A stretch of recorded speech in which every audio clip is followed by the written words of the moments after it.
Hey, welcome to the Sunday edition of Connecting the Dots with Cyril. And today we're going to be talking about COVID-19 fact or fiction, right? And there's a lot of fiction and there's a lot of facts, and they're getting muddled up, and no one's knowing, which one to believe. So today on Connecting the Dots with Cyril, we're going to do some fact and fiction about COVID-19. And the first facts and fiction, you see that, Baltimore? You see that? I'm a Raven, man, die-hard Raven. So the first facts and fiction that we're going to address is this thing that it is a white man's disease and African Americans cannot get it. That's a myth. False. It's a disease, man, and it's not. It doesn't have any particular denomination, age range, race, identity, creed, sexual identity, economic status. It doesn't care if you're rich, poor, white, black, gay, Chinese. It has no. It's an equal opportunity killer. So let's stop that myth, right?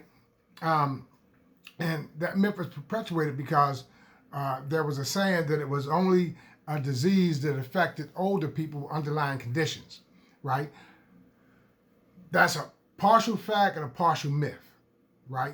It does attack older people with underlying conditions, but it attacks people with underlying conditions, period, no matter which age you are, what race you are, or where you come from. So there's some fact and fiction in that together, but you got to decipher through that.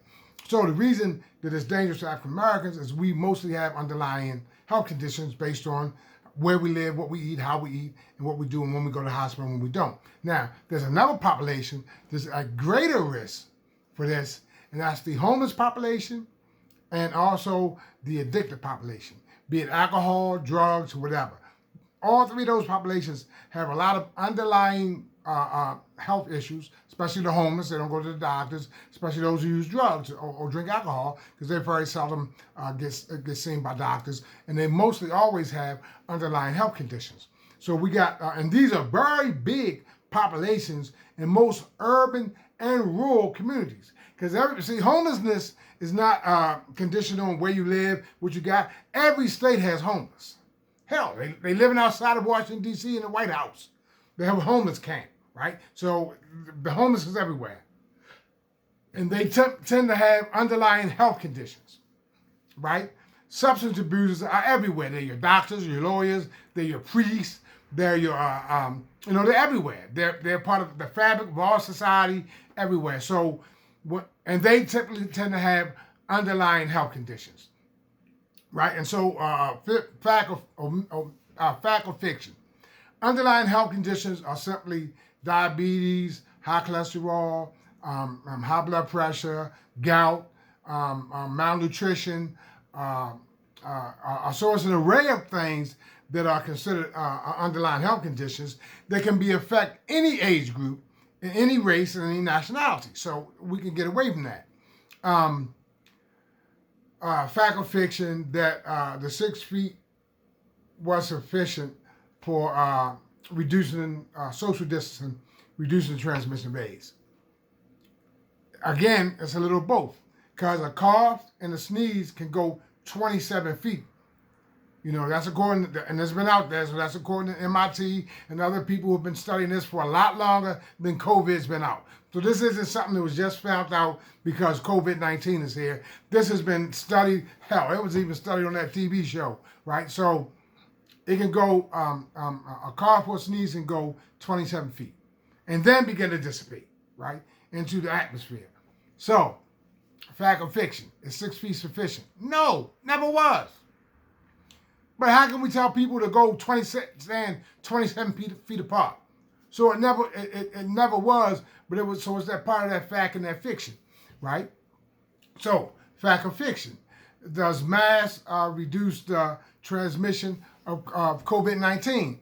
Of course it does, right? Because if everybody has on a mask, whether you're 6 feet or 27 feet apart, the mask is going to get the brunt of the transmission, right? So I have a mask on, I'm asymptomatic. You have a mask on, you're not, but you can't get COVID from me because you have a mask on. I can't pass it to you because I have a mask on. See the difference? That was a falsehood. That was fiction that you didn't need a mask. Just 6 feet. That didn't make any sense. So we're gonna break that down, right? Connect the dots. We're gonna make some sense out of this fact or fiction. So, fact or fiction? Does COVID-19 stay on different things? Yes, it does. It's scientifically proven. It stays on, there's different time limits based on whether it's metal, porcelain, glass, cloth, human skin. Okay, so that's a fact, not a fiction. It sticks on everything, and it has different time frames, and it's transferable from hand to mouth to touching on whatever phase or whatever surface it's on. That's fact, right? Fact or fiction? Let's see. Let's see some of these other ones that they're talking about. Fact or fiction? Let's see. Well, there's another one that's been really on my. Oh, yeah. Okay. Here it is. Fact or fiction? Does soap and water kill it? Right? Yes, it does, because of the way that the COVID cell is formed. Right? Soap and water actually is one of the biggest killers of it.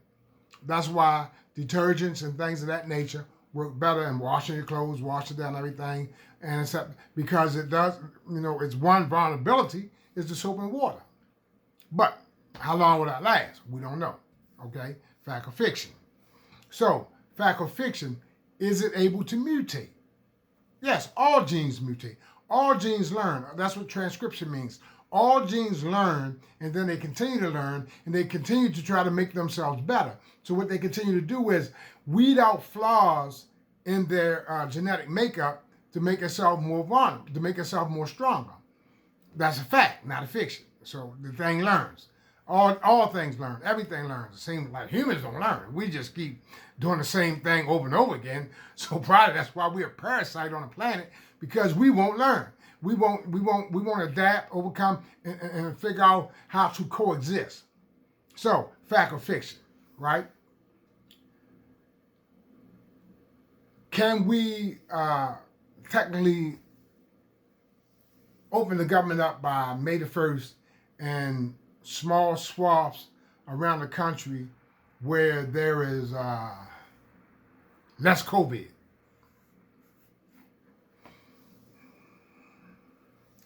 I shouldn't even have to answer that, but I will. That's fiction, right? Because where is there less COVID? Where in America could there be less COVID? So today, the President of the United States said that all 50 states are declared an emergency state. So that means COVID is in all 50 states. So how are you going to say on one hand it's in all 50 states and it's a national emergency, and then on the other hand we can open up the government and society in small segments in areas where there's no COVID-19? Fiction. COVID-19 is in every state, right? Listen.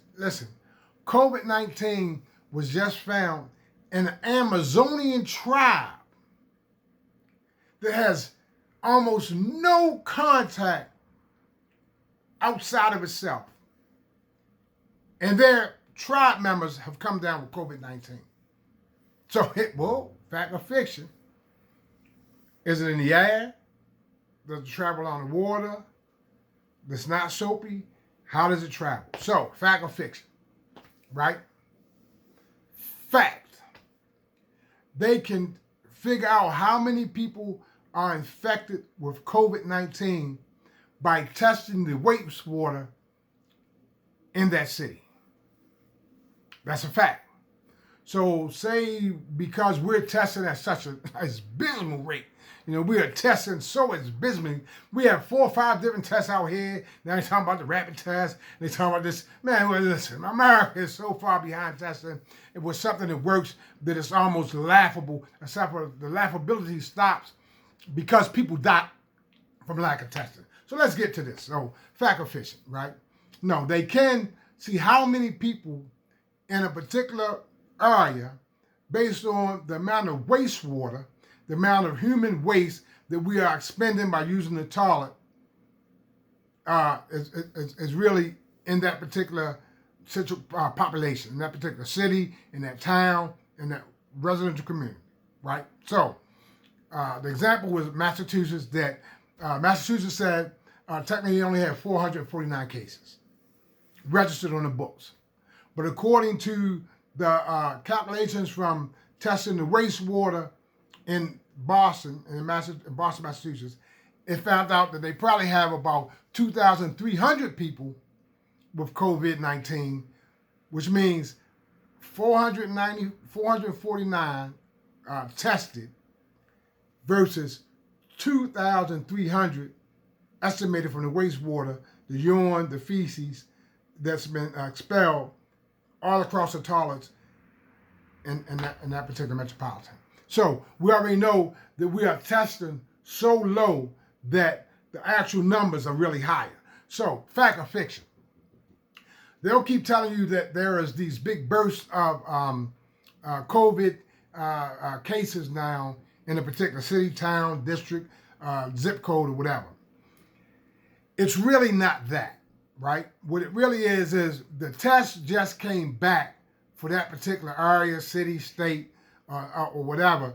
And now the test results have come back, and it looks like there was an increase in COVID cases when actually those COVID cases were already there. They were just undetected due to lack of testing, due to fact or fiction. If you have to exhibit all of these particular signs and symptoms, especially in the beginning of this, back in late February and early March, you had to exhibit all these particular symptoms that they didn't even have all of the symptomology of. You couldn't go to the hospital because of one of the reasons they didn't have enough tests. So, fact or fiction? How many people are home right now, not even asymptomatic anymore? They're not even pre-symptomatic anymore. They are symptomatic. They are exhibiting signs and symptoms of COVID-19, but they don't have any treatments. The hospitals can't see them, so they are literally at home, and it's hell, let me say it, it's divine intervention, whether they live or die in that state. Because there's nothing man can do anyway, because man doesn't have any cures, any vaccinations, or anything. So when we're hearing about this fact or fiction, this hydroxychloroquine or whatever, that can saving lives of people who are severely impacted by the COVID-19, which means they had the mortality rate, right? And I gave an example. I say, listen, I was in here, whatever's going on, I was at, I thought I was going to die. And they gave me, the VA gave me 3,000 milligrams of amoxicillin. And when I looked it up, the top level of milligrams of amoxicillin that any human is supposed to take safely is 4,000. So they just came at me with over the top, right? And then they gave me some bicarbonate for the cough, and an inhaler to keep my lungs open. And that was it. That was the bulk of my treatment for the whole time I was sick, right? So did they really do anything? I don't know, man. Did the amoxicillin help? Yeah, it probably helped. It probably did what it was supposed to do. But what could we replicate that, or has it been replicated where it can say that it's a known fact that amoxicillin mixed with the benzocaine, the cold medication for coughs, and an inhaler would be 50%, 60%, hell, 10% effective for COVID-19 people. No, we ain't at that place yet. So right now they're just throwing things out there. And one of the things about that anti-malaria medication is one of the main side effects is blindness. You can take this and become permanently blind, and it's irreversible. Now, I don't think I really want it if I'm not at death's door. I guess if I'm at death's door, give me anything. But then again, do I want to be at death's door blind? And I can honestly tell you that the answer for me would be no, because I have a brain tumor in my head that could permanently go blind, called palactinoma. And me and my doctor in early January had started taking me off we was going to test my blood to see if the medication had been working for the last 2 years, right? And so I had been coming down. Then I haven't been on it since like February, right? And I was sitting here the other day and I'm thinking, I don't have any of that medication that stops me from going blind, right? And they're not going to be testing my blood anytime soon. I got right on the phone. Doc, let's send me some prescriptions of that medication and let's send that thing here pronto. And I got the medicine the next day. Because here's a hit. Do I want to go blind in a pandemic? Right? Do I want to be blind in a pandemic? So if this medication, this anti-malaria medication makes you blind, then fact or fiction, do I really want to take it if I don't need it and then end up blind and can't see forever and then be disabled and be on the roads of any country trying to get some help? No. Fact or fiction. It's not proven yet. Fact or fiction. Amoxicillin is not proven yet because we're talking about outliers. Anything can work for 1 or 2 or 10 people that don't work for the whole population. So that's called outliers in y'all seen my curve, the bell-shaped curve. So the bell-shaped curve says it has to work for 70% of the people who they try this medication on or who they try this particular treatment on. And if it doesn't work with that 70%, then it's just outliers and it may work, may not work, but it's not worth risking everybody's life in that manner to try to find out if it will. Fact or fiction, right? So, fact or fiction, is it a man-made disease or is it a natural animal disease that jump from animal to man? What the Scripps Research Laboratory says, and I like Scripps, I've been following them for years, and all of my literature and all of my schooling and all of what I do, in the field of addiction and the field of psychology. So I like them, and they said no, that this was not really man-made. This is just another version of the coronavirus. Remember, it says coronavirus 19. That means there were 18 other coronaviruses that came before this one, right? So this ain't coronavirus number 1. This is coronavirus number 19. It's been here before, people. It's just a more powerful, more virulent strand of it that we haven't seen before. And it's doing some things that we haven't seen before, like going from RNA to DNA back to RNA. So I hope you learned some stuff with this. If you did and you like it, I'm going to be doing this for a minute because it's in my heart to try to help people and try to save the people I love. And if you're ever on my Facebook page, you'll always see me say, I took the oath of a soldier when I was 17.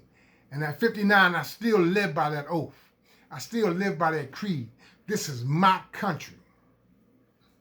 And I do not want to lose one of y'all to ignorance or misinformation. So, hey, if you like it, subscribe and like it and subscribe.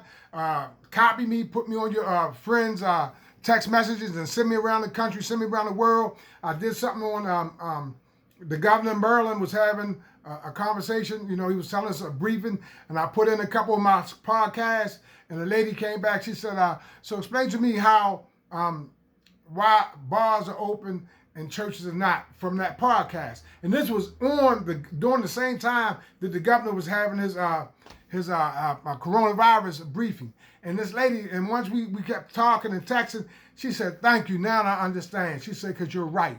I've never seen anyone die or go through withdrawals from not going to church. But what you're telling me is that we're going to have 35 million people in some form of withdrawals in a matter of hours and days overflow in the system. And she got that as it went through the briefing that's on Facebook. You can add stuff in it, and I added it in my podcast, and people will hit me back and they were getting it.